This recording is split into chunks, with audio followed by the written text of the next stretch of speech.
दुनिया में क्रूर और तानाशाहों की एक लंबी फहरिस्त है। आज हम एडोल्फ हिटलर के बारे में आपको बताएंगे कि वो कितना क्रूर था और उसको अपनी क्रूरता पर घमंड भी था। एडोल्फ हिटलर का जन्म 20 अप्रैल 1889 को ऑस्ट्रिया के एक गरीब परिवार में हुआ था। उसकी शिक्षा बहुत कम थी। उसे ऑस्ट्रिया के वियना में कॉलेज ऑफ फाइन आर्ट्स में सिर्फ इसलिए प्रवेश नहीं मिल सका क्योंकि वो उसके मानकों पर पूरा नहीं उतरता था। 1913 में हिटलर जर्मनी चला गया, जहां उसने प्रथम विश्व युद्ध में जर्मन पक्ष में एक सामान्य सैनिक के रूप में लड़ाई लड़ी और सेना में पदोन्नत नहीं किया जा सका क्योंकि उसके पास अधिकारियों के नेतृत्व कौशल की कमी थी। 1919 में हिटलर जर्मनी की वर्कर्स पार्टी का सदस्य बन गया, जिसे 1920 में national socialist German workers party, जिसको नाजी भी कहा गया है, उसमें दाखिल हो गया। 1921 में उसे पार्टी का अध्यक्ष चुना गया। 1930 में हुए चुनाव में नाजी पार्टी जर्मनी की दूसरी सबसे बड़ी पार्टी बन गई। हिटलर के बारे में इतिहासकारों का कहना है कि वह गुणों और दोषों का एक अजीब व्यक्ति था। 1933 के चुनाव में नाजी पार्टी को बहुमत नहीं मिल सका, लेकिन सबसे बड़ी पार्टी के रूप में राष्ट्रपति ने हिटलर को सरकार बनाने के लिए आमंत्रित किया और हिटलर चांसलर के सर्वोच्च पद पर पहुंच गया। हिटलर ने चांसलर बनने के बाद सबसे पहला काम नाजी पार्टी को बढ़ावा देने के लिए किया और इसके लिए उसने अपने विरोधियों को दबाने का हर संभव प्रयास किया। इस समय द्वितीय विश्व युद्ध से पहले नाजी जर्मनी अपने चरम पर था। लाखों पुरुषों, महिलाओं और बच्चों की हत्या के लिए जिम्मेदार हिटलर एक राष्ट्रवादी और नस्लवादी विचारक बनकर उभरा और उसकी भेदभाव और उन्मूलन की नीति थी, जिसने विभिन्न नस्लीय, राजनीतिक और सामाजिक समूहों को प्रभावित किया।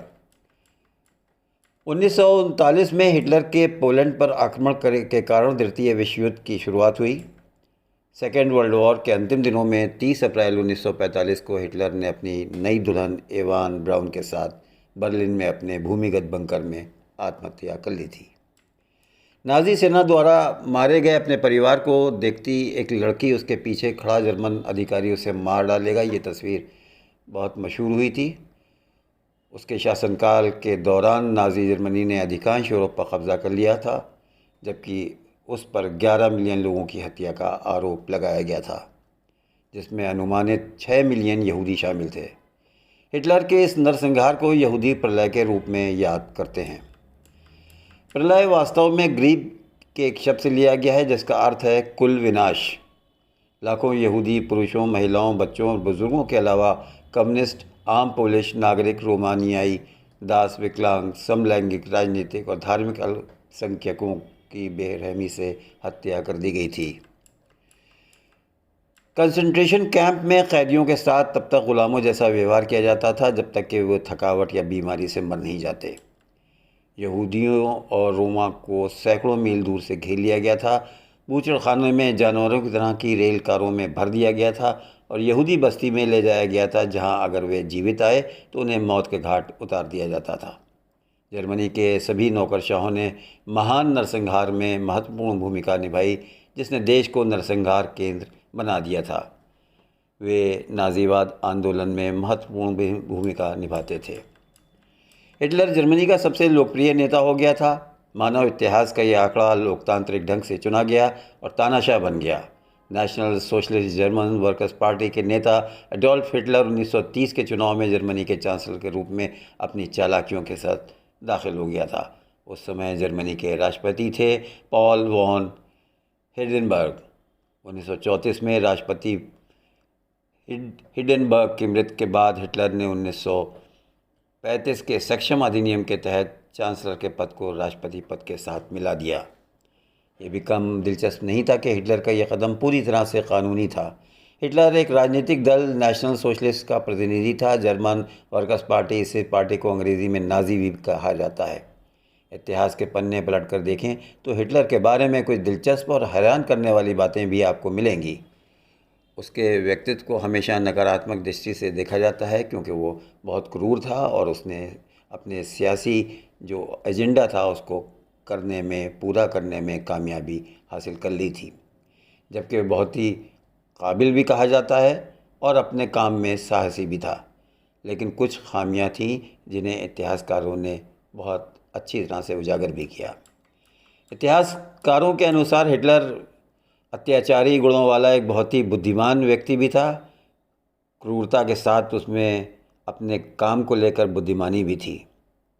वो शब्दों को एक खिलौने के तौर से इस्तेमाल करता था और भाषण की शैली इतनी दिलचस्प थी कि भीड़ मोहित हो जाती थी। हिटलर की लोकप्रियता का आधार उसकी पार्टी के विचार थे और बाद में उसने न केवल जर्मनी के दो दुश्मन बल्कि मानव इतिहास के सबसे ख़राब आंकड़ों में से एक माना जाता था। जिस तरह यजीद का नाम मुसलमानों के बीच एक अभिशाप माना जाता है, हिटलर का नाम पश्चिमी देशों के लिए एक अभिशाप के रूप में पहचाना जाता है। 1945 में हिटलर के अंत के बाद शायद किसी भी माँ ने अपने बच्चे का नाम हिटलर नहीं रखा था।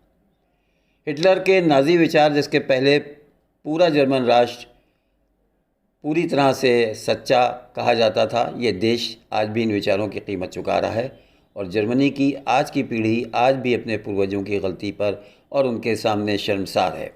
दुनिया माफ़ी मांगना ही बाकी है।